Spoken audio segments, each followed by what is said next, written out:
தேர்வர்கள் அனைவருக்கும் வணக்கம்.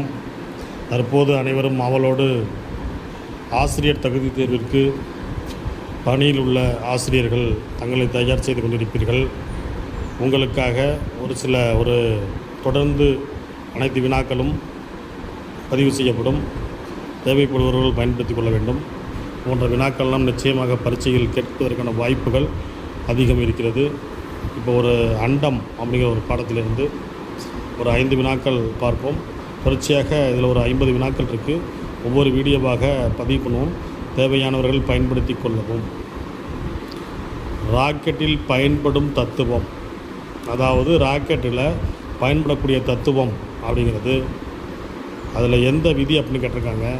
நியூட்டனோட 3வது விதியை தான் நம்ம என்ன பண்ணுவோம், ராக்கெட்டில் பயன்படுத்துவோம். அடுத்தது பாரு, இந்திய விண்வெளி ஆய்வு நிறுவனம் எந்த ஆண்டு தொடங்கப்பட்டது? அதாவது இஸ்ரோ, இந்திய விண்வெளி ஆராய்ச்சி நிறுவனம் எந்த ஆண்டு தொடங்கப்பட்டதுங்கிறது 1969. இதெல்லாம் மிக முக்கியமானது, கேட்பதற்கான வாய்ப்புகள் இருக்கிறது.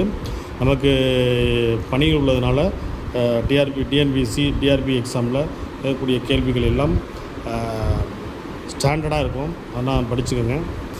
நமக்கு அருகாமையில் உள்ள ஆண்ட்ரோமேடா விண்வெளி திரள் எத்தனை ஒளியாண்டு தொலைவில் அமைந்துள்ளது? 2.5 மில்லியன் 2.5 மில்லியன் தொலைவில் அமைந்துள்ளது. அடுத்தது ஒரு கூற்று கொஸ்டின். நமது விண்மீன் திரளின் பெயர் பால்வெளி. நமது விண்மீன் திரளின் பெயர் என்னது? பால்வீதி. வானில் ஒரு பால் வண்ண பட்டை போன்று காணப்படுவதால் அதற்கு பால்வெளி வீதி என அழைக்கப்படுகிறது. இதற்கு என்ன ஆன்சர்னா, கூற்று மற்றும் காரணம் இரண்டும் சரி. நல்லா கொஸ்டினை பாருங்கள். நமது விண்மீன் திரளின் பெயர் பால்வீதி. நமது விண்மீன் திரளின் பெயர் பால்வெளி வீதி. பால்வீதி கிடையாது, பால்வெளி வீதி. வானில் ஒரு பால் வண்ண பட்டை போன்று காணப்படுவதால் அதற்கு பால்வெளி வீதி என்று அழைக்கப்படுகிறது அப்படிங்கிறத ஒரு கொஸ்டின் கேட்டிருக்காங்க. இதுக்கு என்ன ஆன்சர் அப்படின்னா, கூற்று மற்றும் காரணம் சரி. அது மாதிரி கேட்கலாம். அடுத்தது பொறுத்துக, மிக முக்கியமானது. சந்திராயன் 1 எப்போது அனுப்பப்பட்டது? ஜூலை. சந்திராயன் 1 எப்போது நமக்கு அனுப்பப்பட்டது அப்படின்னா, இந்த வீடியோ பார்த்துட்டு நீங்களே கமெண்ட் பண்ணுங்கள். அடுத்த வீடியோவில் போடுவோம். சந்திராயன் 1 எப்போது அனுப்பப்பட்டது அப்படிங்கிறது. அடுத்தது மங்கள்யான் 1.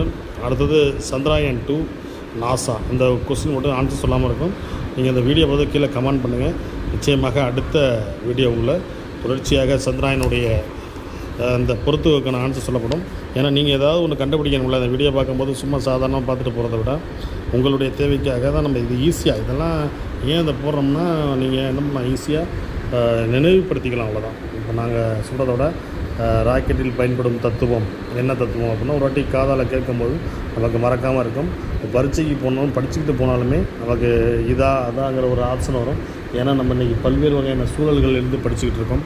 நம்ம மாணவர் பருவத்தில் ஈஸியாக படிச்சிருப்போம். ஆனால் இப்போ படிக்கும் பொழுது கொஞ்சம் கடினமாக தான் இருக்கும். பல்வேறு பணி சூழல்களுக்கிடையே அதையெல்லாம் போக்குவதற்கு தான் இந்த வினாக்கள். அடுத்தது நீங்கள் இந்த பொறுத்துக்கான விடையை கீழே கமெண்ட் பண்ணுங்கள். நன்றி.